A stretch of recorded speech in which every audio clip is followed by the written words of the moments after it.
E aí, galerinha conectada, esse é o canal Exatamente, o canal que conecta você a seu futuro. Eu sou o professor Edgar Rafael e sejam bem-vindos para mais uma aula de matemática. Na aula de hoje nós daremos continuidade à playlist Matemática do Zero ao Gênio. Estudaremos os quantificadores lógicos, o quantificador universal e o quantificador existencial. E aí, prontos para aprender mais sobre lógica? Então bora para a aula de hoje, vem comigo.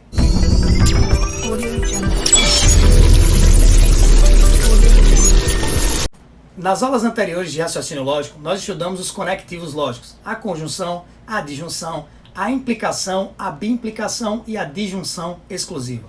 Na aula de hoje nós vamos estudar os quantificadores lógicos, o quantificador universal e o quantificador existencial. O símbolo do quantificador universal parece com a letra A de cabeça para baixo. E o símbolo do quantificador existencial é a letra E espelhada, ou seja, a letra E escrita ao contrário. Primeiro nós vamos analisar o quantificador universal. Como é que eu leio uma proposição que tem um quantificador universal? Nós podemos ler da seguinte maneira: para todo, para qualquer que seja ou para cada.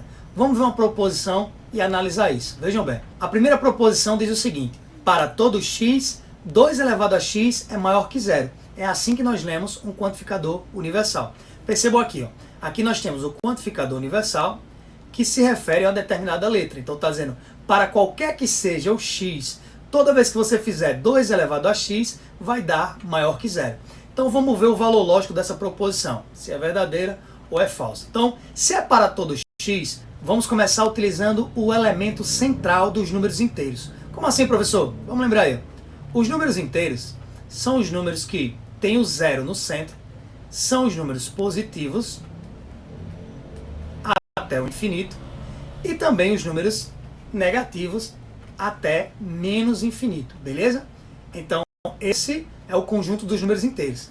Se isso aqui é verdadeiro para qualquer que seja o x, e claro, essa proposição tinha que determinar em qual conjunto, conjunto dos números inteiros, conjuntos racionais, ela teria que determinar qual conjunto pertence o x, e aí a gente podia julgar como verdadeiro ou falso. Para esse exemplo, nós vamos utilizar o conjunto dos números inteiros. Aqui no canal já existe uma aula sobre conjuntos numéricos. Tem lá os conjuntos naturais, inteiros, racionais, irracionais, reais e um pouquinho dos complexos, tá? Mas no nosso curso Matemática do Zero ao Gênio, nós iremos sim com certeza gravar uma aula também sobre conjuntos, tá certo?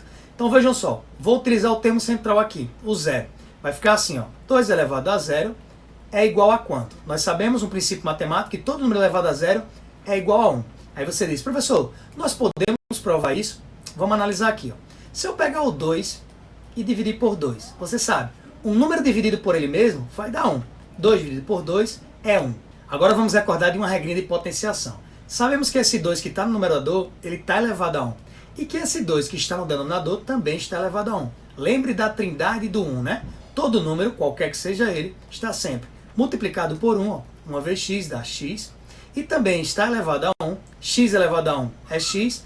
E também está dividido por 1. X dividido por 1 é x. Ou seja, independente de você escrever ou não, qualquer que seja o número está sempre dividido por 1, multiplicado por 1 e elevado a 1. O 2 do numerador está elevado a 1 e o 2 do denominador está elevado a 1. Recordando aí de uma regrinha de potenciação. Aqui no canal nós também temos aulas na playlist de matemática sobre potenciação. Mas vamos recordar dessa regra, que diz assim, ó, divisão de bases iguais, né, de potências com bases iguais. A gente conserva a base e subtrai os expoentes. Ou seja, se eu tenho 1 aqui no numerador, eu conservo 1.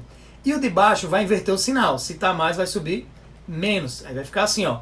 1 menos 1 vai dar 0. Ou seja, é igual a 2 elevado a 0. Perceba, se 2 elevado a 0 é igual a 2 elevado a 1 menos 1, que é igual a 1, então é verdadeiro que todo número elevado a 0 é igual a 1. E agora, nós já podemos julgar essa proposição como sendo verdadeiro ou falso? Ainda não, porque testamos apenas um valor dos números inteiros, que foi o valor central aqui, o zero neutro. Agora nós vamos testar um valor positivo e depois testar um valor negativo. Não precisa nem ser um valor muito alto. Vou usar aqui, por exemplo, 2 à terceira. Sabemos que em potenciação, o número que está no expoente é o número de vezes que a base vai se repetir. Ou seja, é só repetir o 2 3 vezes. 2 vezes 2 vezes 2. Vai ficar 2 vezes 2, 4 vezes 2 dá 8. Beleza, vamos analisar aqui. 2 elevado à terceira deu 8. 8 é maior que 0? É. Então percebam que para um número neutro, que foi o 0, deu maior que 0. Para um número positivo deu maior que 0. Agora falta analisarmos para um número negativo. De novo, não precisa nem ser um número grande. Vou usar aqui menos 2. 2 elevado a menos 2. outra regrinha da potenciação. Ó. Quando o número está elevado a um expoente negativo, a gente inverte a base. Olha o que aconteceu aqui embaixo no 2 elevado a 1. Esse 2 elevado a 1, o 1 estava positivo. Olha que quando o 1 subiu do denominador para o numerador, ele mudou o sinal. Estava mais, ficou menos. O que é que a gente vai fazer agora com 2? Se está menos, para que ele se torne um número positivo, o que é que a gente vai fazer? Inverter a base. Então vai ficar aqui, ó, 1 sobre 2 positivo e agora elevado ao quadrado. Ô professor, então o senhor está me dizendo que o sinal negativo só faz inverter a base? Isso mesmo. E perceba que é a mesma coisa que se você escrevesse assim, ó, 1 elevado ao quadrado e 2 elevado ao quadrado. Perceba que 1 elevado ao quadrado é 1 e 2 elevado ao quadrado vai dar 4. Então, 1/4. E só para que você assimile, perceba que não é nenhuma novidade essa regra. Olha só, você já tinha aplicado aqui, ó. Se o 1 aqui embaixo estava mais, quando ele subiu, subiu menos. Se aqui está menos, quando o 2 desceu, ele desce ficando positivo. Então grave da seguinte maneira. Toda vez que uma base é elevada a um expoente negativo, é só você inverter a base. Lembre que embaixo de todo número tem o número 1, mesmo que você não escreva. Agora vamos analisar a nossa proposição. Ó, quando foi elevado a 0, deu 1. Quando foi elevado a terceira, o número positivo, deu 8. Deu 1/4. Aí eu pergunto a você, você sabe que 1/4 é 1 real dividido por 4, que dá 0,25. E 0,25 é sim maior que 0. Então perceba, essa proposição tem um valor lógico verdadeiro. E aí, foi tranquila essa revisão e a utilização do quantificador universal? Vamos ver mais uma proposição para a gente fixar ele. Segunda proposição, podemos ler da seguinte maneira. Para todo x, x ao quadrado mais 3 é igual a 7. Ou podemos ler assim também, qualquer que seja o x, x ao quadrado mais 3 é igual a 7. E temos que lembrar também, para analisar uma proposição dessa, ela também tinha que dizer em qual universo ela está analisando. Se é dos números inteiros, números reais, números naturais. Mas aí nós já podemos perceber que não é para todo x que x ao quadrado mais 3 é igual a 7. Existe apenas um valor de x. Vamos resolver essa equação do segundo grau aqui e encontrar essas soluções. Ó. Vai ficar assim, ó, x ao quadrado é igual a 7. Se aqui está mais 3, passou para o outro lado, vai ficar menos 3. E uma coisa que eu quero que vocês lembrem sempre é o seguinte, que quando está mais 3 e vem para cá, vira menos 3, é só uma ferramenta didática. Na verdade, o que aconteceu é que você pegou essa equação, x ao quadrado mais 3, igual a 7 mais 3. E o que você fez foi eliminar 3 desse lado e eliminar o 3 desse lado. Então foi menos 3 de um lado e menos 3 do outro. Por quê? A igualdade é uma balança. Aí ficou assim, ó, menos 3 mais 3 dá 0. Por isso que aqui ficou só o x ao quadrado e aqui ficou 7 menos 3. Beleza? Mas aí a ferramenta didática é só você lembrar. Pô, se está mais, passou por a igualdade, foi para o outro lado e virou menos. Agora vamos continuar resolvendo aqui essa equação do segundo grau. Vai ficar assim, ó, x ao quadrado é igual a 7 menos 3. 7 menos 3 dá 4. E aí você vai gravar o seguinte, toda vez que de um lado tiver o quadrado, do outro lado você tira a raiz quadrada. Então vai ficar assim, ó, tá o quadrado de um lado, vou tirar a raiz de 4 do outro lado. Mas, matematicamente, o que aconteceu foi o seguinte, ó, você tirou a raiz quadrada desse lado e você tirou a raiz quadrada desse lado. Aí quando você tirou a raiz quadrada de x ao quadrado, o x ao quadrado saiu da raiz, ficou só o x. E agora você vai tirar o 4 da raiz quadrada. Raiz de 4 é igual a 2. E percebam que para esse caso, como tem duas soluções, a gente pode usar aqui o mais ou menos 2. Como assim, professor? Mais ou menos 2? Porque percebam, tanto 2 vezes 2 é igual a 4, como menos 2 vezes menos 2 também é igual a 4. Logo, essa equação do segundo grau tem duas raízes. Quais são elas, professor? É o x', que é igual a 2, e um x duas linhas, ou seja, um x qualquer, que é igual a menos 2. E percebam, é apenas nessas duas condições que x ao quadrado mais 3 é igual a 7. Vamos jogar o 2 aqui. 2 ao quadrado dá 4. 4 mais 3, 7. Tá valendo. Vamos jogar o menos 2 aqui. Menos 2 ao quadrado. Menos 2 ao quadrado, está aqui embaixo, é igual a 4 também. 4 mais 3, 7. Perceba que não é para todo x, é apenas para x igual a 2 e x igual a menos 2, que essa equação é verdadeira. Olhe que existem vários x aí, por exemplo, se eu usasse 3, 3 ao quadrado vai dar 9. 9 mais 3 daria 12. Então, essa segunda proposição, ela é o quê? Ela é uma proposição falsa, pois não é para todo x. Então, quantificador universal, bem tranquilo aí. Vamos agora para o quantificador existencial. Então, nossa terceira proposição aqui está usando um quantificador existencial. E nós lemos da seguinte maneira. Existe um x, ou existe pelo menos um x que 2 elevado a x seja igual a 4. Será que isso é verdadeiro? Então, vamos analisar, vamos testar aí. 2 ao quadrado. 2 ao quadrado é 2 vezes 2, que dá 4. Será que existe outro valor que eu eleve o 2 e a resposta dê 4? Vamos testar. Alguém pode pensar aí, professor, menos 2. Veja só, se eu levar 2 a menos 2, nós aprendemos o seguinte, que esse sinal negativo apenas inverte a base. Ou seja, o 1 que está aqui embaixo sobe e o 2 desce.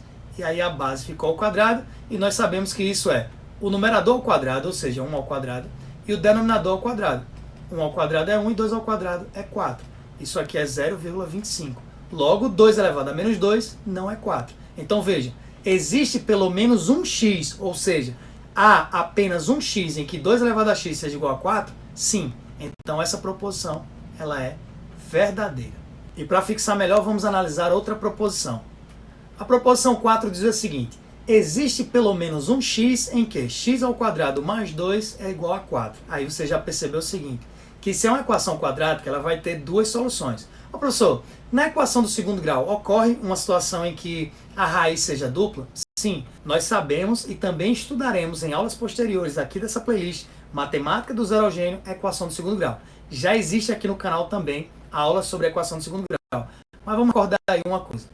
Quando o delta da equação do segundo grau é igual a zero, a raiz a gente diz que ela é dupla. E quando a raiz é dupla, ela é a mesma. Ou seja, é a mesma coisa que dizer que há apenas uma raiz. Quando o delta é maior que zero, aí sim existe um x' e um x duas linhas. Então aqui nós temos duas soluções. Já no primeiro caso, o x' vai ser igual ao x duas linhas. Então a gente acaba dizendo que existe apenas uma solução. E o terceiro caso, quando o delta é menor que zero, é quando não existe solução, beleza? A gente vai discutir o motivo pelo qual esses três casos ocorrem nas aulas de equação do segundo grau. Então agora vamos resolver essa equação do segundo grau e chegar a uma conclusão. Vai ficar assim, x ao quadrado é igual a 4. Se está mais 2, vai para o outro lado, menos 2. Lembre que você tirou 2 de um lado e 2 do outro, beleza? Isso é só uma forma didática. Aí vai ficar x ao quadrado é igual a 4 menos 2, que vai dar 2. Também outra maneira didática, que você está fazendo é tirando a raiz de um lado e a raiz do outro. Mas você vai lembrar assim, quando um lado está ao quadrado, é só tirar a raiz quadrada do outro. Então vai ficar raiz de 2. Agora vai depender de que universo nós estamos trabalhando. Porque, por exemplo, o raiz de 2 é um número irracional. Então se a gente tiver no universo dos irracionais, essa equação vai ter solução. Então existe um x. Mas se nós estivermos trabalhando, como na questão anterior, o universo dos inteiros. E como ele já foi apresentado, vamos continuar trabalhando no universo dos inteiros. Então, raiz de 2 não existe nos inteiros. Logo, não existe um x. Então, se não existe um x, essa proposição é o quê? Ela é falsa. E assim nós analisamos os dois quantificadores lógicos, o quantificador universal e o quantificador existencial. Na nossa próxima aula, nós estudaremos a negação. Nós vamos negar as proposições simples, proposições compostas e vamos aprender a negar também esses quantificadores lógicos. O quantificador universal, que vai ser o todo, e vamos negar também o existe, que é esse quantificador existencial, e ainda por cima vamos aprender a negar o nenhum. Então a gente vai ver a negação de uma forma diferente. Por hoje é só, fiquem com Deus e lembre-se, quando a gente se vê, a gente se encontra. Até a próxima aula.